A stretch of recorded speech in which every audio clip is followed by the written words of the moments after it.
Dan pemirsa, untuk membahasnya lebih lanjut dan lebih dalam, kami sudah terhubung dengan pakar komunikasi politik Gun Gun Herianto. Selamat pagi Mas Gun Gun, apa kabar? Selamat pagi Mbak Arlista, selamat pagi Mas Aldi. Kabar Baik, baik.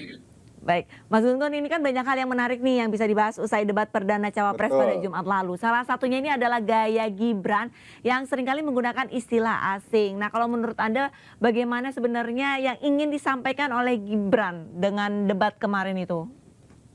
Jadi begini, komunikasi itu kan membangun pemahaman bersama seharusnya ya kan.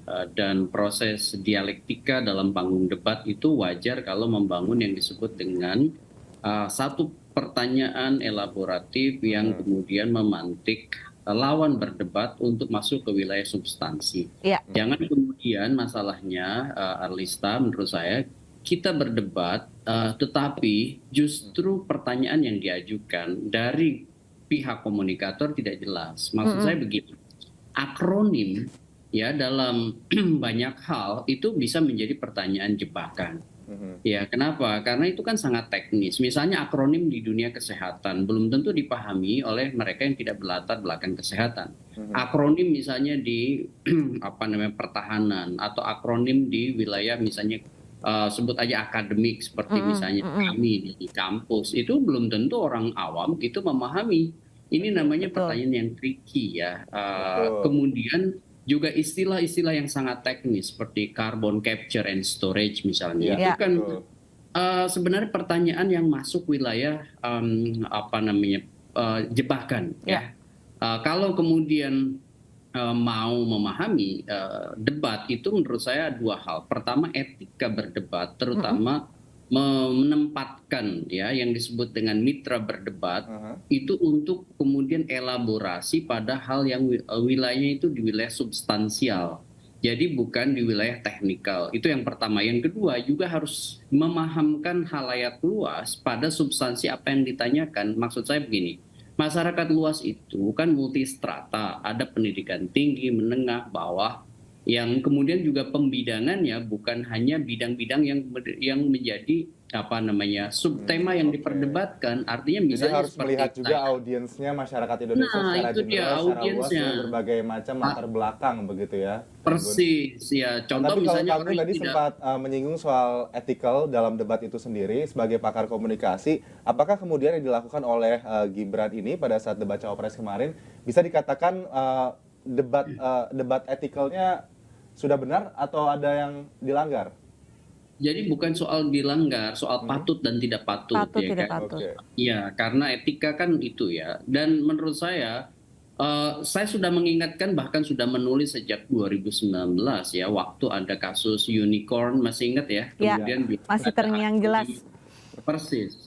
Dan itu saya sudah mengingatkan bahwa debat yang disebutkan presidential debate, baik itu capres dengan capres maupun cawapres dengan cawapres ataupun pasangan keduanya, itu harus menghindari satu hal-hal yang sifatnya teknis, wilayah yang sangat spesifik dengan lokus yang tidak dipahami oleh awam.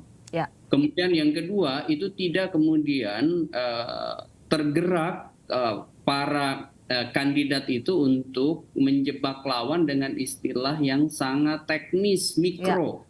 Nah, ini kan begini, kalau misalnya pertanyaan soal misalnya seperti state of the global Islamic economy, itu kan bisa ditanya bagaimana misalnya prioritas program dan policy atau kebijakan Anda ketika bicara Indonesia misalnya dalam konteks landscape ya dunia sebagai salah satu yang memelopori ekonomi syariah misalnya. Itu kan bisa pertanyaan itu dan publik akan mendapatkan gambaran seperti apa positioning Indonesia sebagai salah satu the big Muslim country, sebagai negara Muslim besar ya di dunia, sekaligus misalnya policy siapapun yang memimpin Indonesia untuk bicara hal-hal yang mendorong itu di dunia global. Kira-kira kan begitu, itu sehingga kemudian kita punya gambaran besar terkait dengan substansinya, bukan teknikalitasnya. Mas Gun, apakah memungkinkan pada saat Gibran ini mengeluarkan istilah-istilah akronim yang bisa dikatakan menjebak lawannya ini justru sebenarnya mereka atau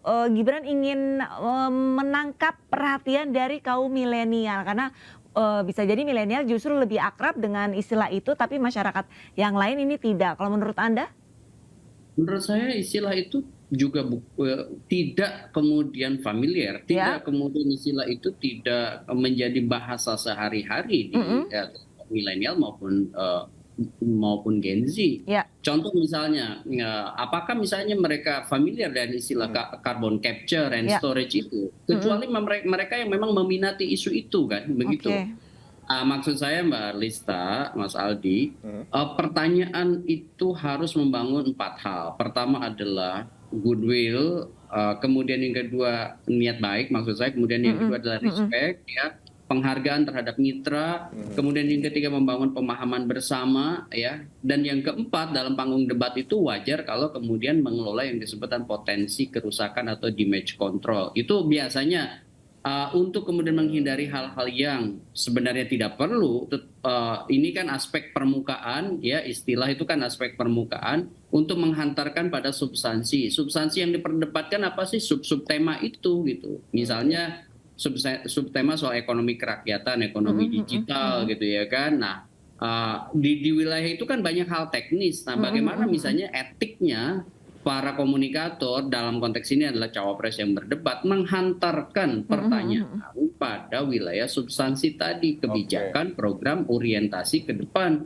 Kalau misalnya bicara anak muda nih Mbak Lista ya, anak muda itu yang kebanyakan menengah terdidik begitu ya, itu kan kecenderungan mereka menjadi pemilih rasional egosentris. Rasional egosentris itu dia akan mempertimbangkan apa program, gagasan, orientasi ke depan yang paling terhubung dengan kehidupannya gitu. Mas Gun, berarti dengan kata lain ini sebenarnya dengan adanya istilah-istilah asing ini justru untuk debat yang secara substansi sendiri ini tidak dapat disajikan ya dalam debat cawapres kemarin. Ini jadi ajang penjelasan sebenarnya apa itu istilah yang dilontarkan. Jadi sebenarnya masyarakat juga tidak bisa mengetahui visi misi mereka, substansi dari pertanyaan si paslon, kurang lebih seperti itu ya Mas Gun ya? Ya persis, kan seperti kemarin nih Caimin. Akhirnya kemudian kan ya apa itu, saya nggak ngerti. Ya.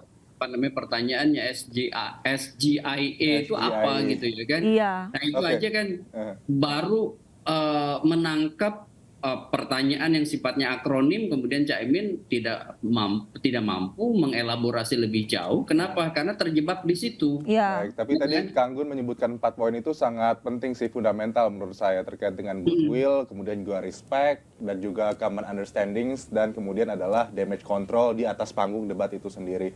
Tapi Kang Gun, sekarang kalau kita melihat bagaimana respon dari kedua kandidat cawapres yang lain, Caimin dan juga Pak Mahfud MD begitu, terkait dengan mereka merespon istilah-istilah yang digunakan oleh cawapres Gibran, bagaimana kemudian Anda melihat respon komunikasi yang diberikan oleh kedua kandidat cawapres ini? Who is the better communicator lah di panggung debat ini kalau menurut Anda, dengan menghadapi tadi istilah-istilah yang sebetulnya mereka tidak mengerti paham. dan seharusnya mungkin menurut Anda ini istilah yang tidak dikeluarkan begitu, karena secara audiens juga tidak bisa terlalu mengerti istilah tersebut. Oke, ini pertanyaan menarik dan ini sering sekali kemudian muncul sebagai antisipasi jika muncul kondisi seperti ini kan ya. Siapa yang kemudian khusus di panggung kemarin lebih baik. Nah, kalau kita bicara soal strategi dari tekanan pertanyaan jebakan seperti itu, saya melihat posisi Pak Mahfud kemarin ya, dengan model namanya itu equivocal communications. Ya, komunikasi yang sengaja dibuat agak lebih ngambang.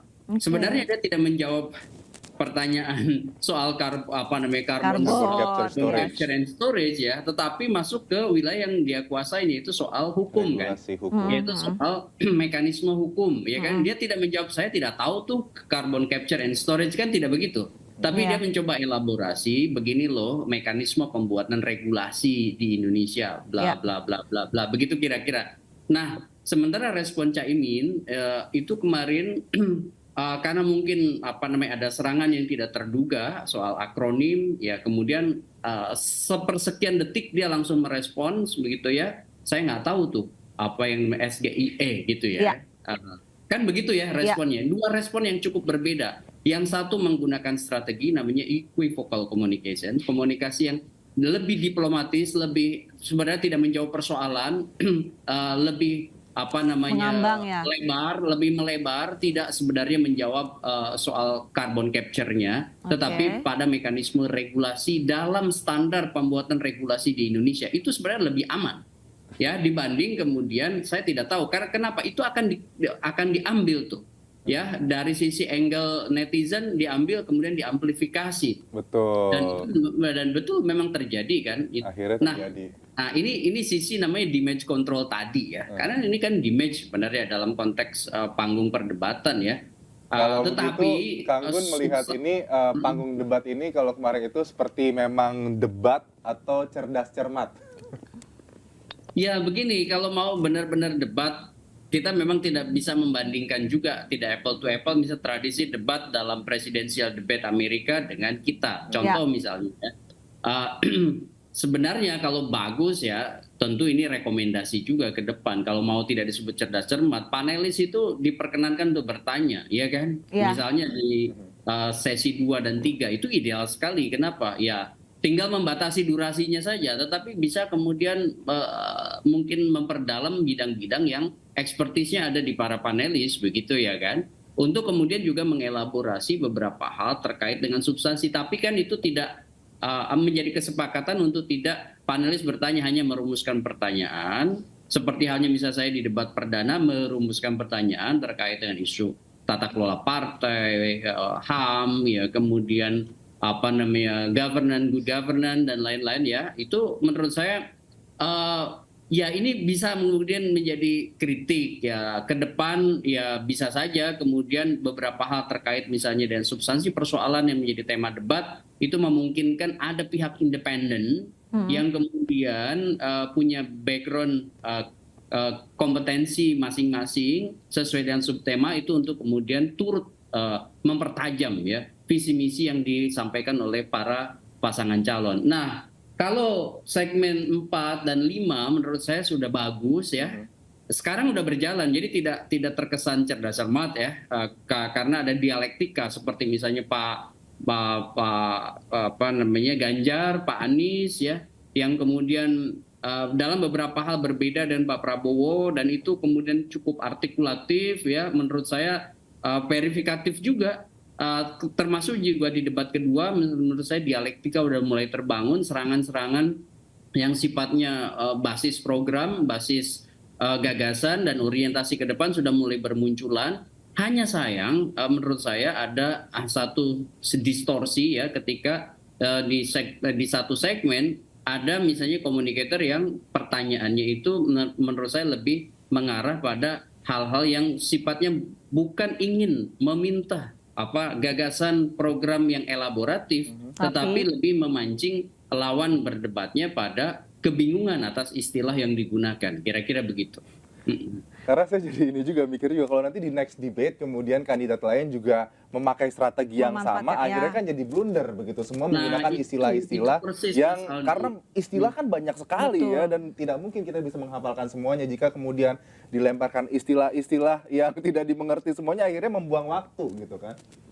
Persis, itu yang saya khawatirkan. Kenapa? Karena kan kemudian orang akan bingung dengan pertanyaannya, bukan orang bingung dengan substansi jawaban yang ingin didengar juga oleh masyarakat. Karena apa? Kan debat itu memberi suguhan pada kelompok rasional egosentris yang paling tidak butuh apa sih yang misalnya para calon pemimpin itu ingin hadirkan sebagai solusi bangsa ini yang paling terhubung dengan kehidupan mereka. Ada juga misalnya kelompok rasional prospektif, ingin melihat program 5 tahun ke depan. Atau misalnya rasional sosiotropik, ide ingin melihat problem solving dari persoalan-persoalan yang terjadi hari ini seperti ketidakpastian ekonomi secara global misalnya dan lain-lain dan lain-lain. Begitu. Baik Mas Gun Gun, terima kasih banyak atas dialog dan pencerahannya dalam ini Today hari ini. Semoga next debate ini para paslon ini tidak menggunakan akronim-akronim ataupun istilah-istilah yang justru tidak mengundang penjelasan dari substansi tapi jadi kebingungan gitu ya pasangan lainnya. Terima kasih banyak Mas Gun Gun atas waktunya. Salam sehat. Oke, Mbak Rusa, Saldi, sampai ketemu lagi. Sampai ketemu Mas Gun.